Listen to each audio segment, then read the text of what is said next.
Start laying the ridge course, making sure that the side lap is running vertically, meaning at right angles to the ridge and the course lines.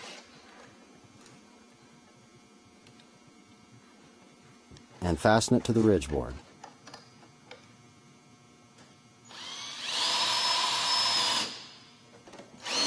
Fasten the bottom of the tile through the cap section and to the 1x4 through the rubber. It's acceptable to screw into the top of the tile because the chimney is so close to the course line here that it prevents me from fastening the nose. The rubber under the tile will stop water from backing up onto the screws.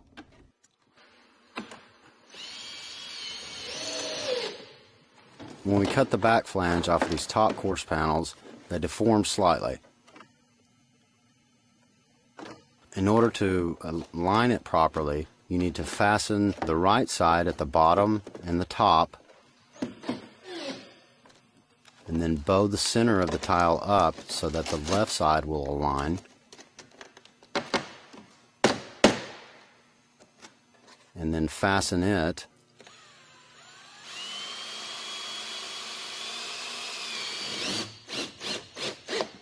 After both sides are fastened, you can force the center of the tile back down. It will act like an accordion and go back into the shape it originally was. I use the back of my hammer to keep from damaging the stone coating where the tile is going to be exposed, and then apply the screws to the nose.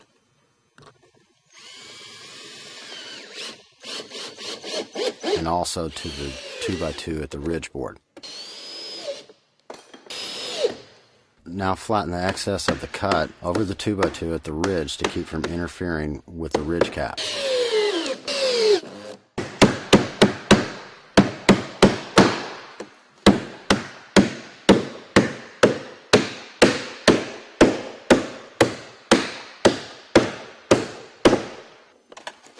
I've taken this top course that intersects with the valley and bowed it a bit before I tried to install it.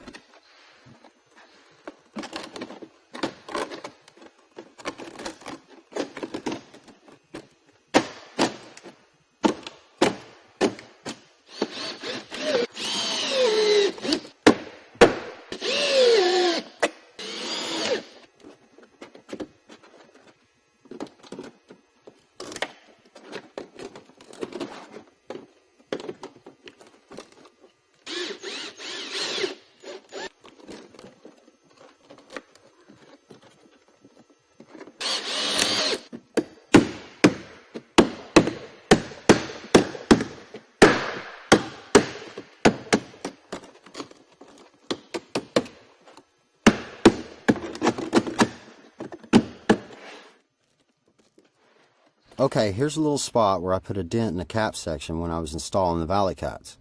You can just see it there, and I'll show you how to fix this.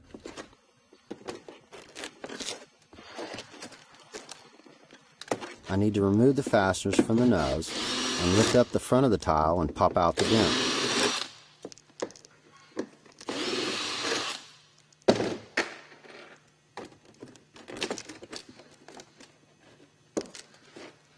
You can use your hammer or a dent bar that you can order with the tiles. If there's a lot of dents in the roof, a dent bar will make this job easier.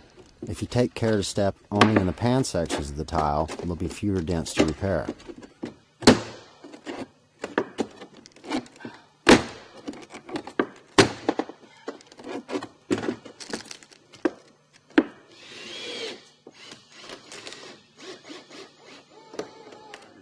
On this plane of the roof, where the tile comes to within less than 5.5 inches from the ridge, I can use the top course metal instead of bending and cutting a tile at the top. As long as it's 5.5 inches or less, there's no need to install a cut tile at the top.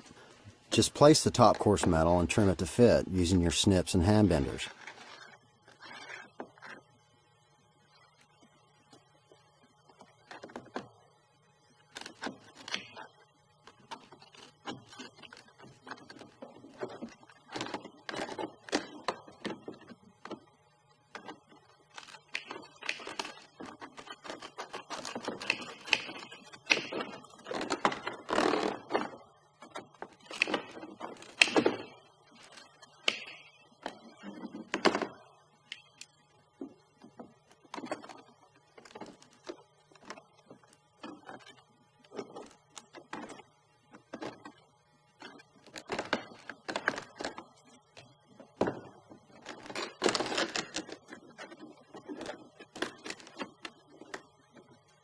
As you can see, this is much easier to install than a cut tile.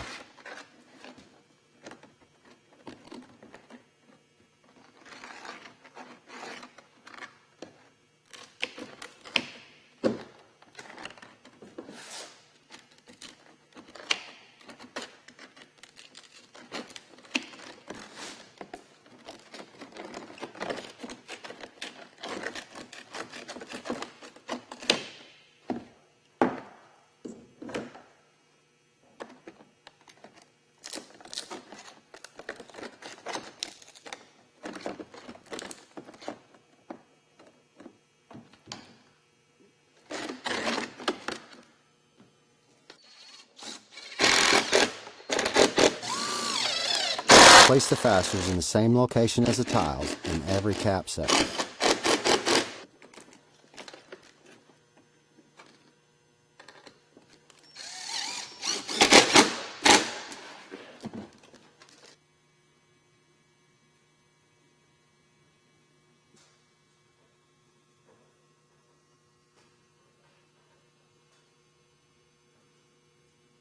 When you tie in a flat roof, you'll need to install a 1x4 batten at the bottom of the slope.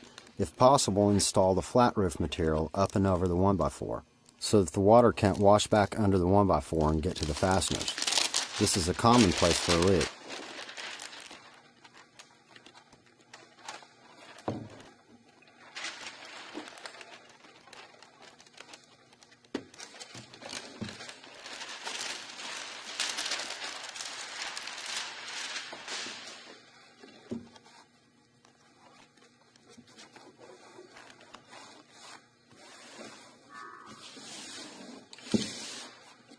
You're going to make some flashing out of 3.5-inch stone-coated fascia trim. Here's the idea using a little cutoff piece. Your stone-coated roofing will come down the roof pitch on the left and lap over this flashing. And of course the finished flat roofing would go underneath this on the right. Here's how we modified the fascia trim into the flashing that we need. I'll use the foot bender and a length of 1x4, about the same length as the bender jaws, as a gauge to help determine where the bend goes. Just bend up by hand, roughly the same angle as the change on the roof pitch. Work your way down the length of the trim piece.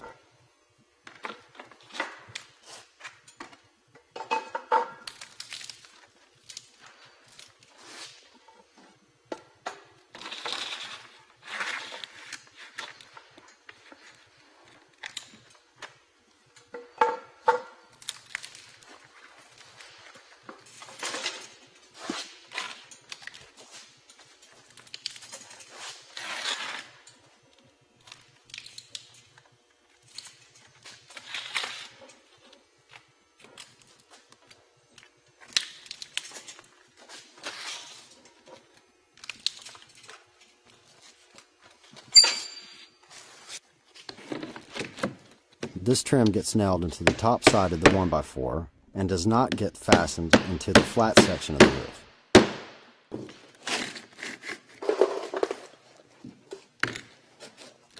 Now cut the bird stop so that it will extend past the wood buildup at the gable.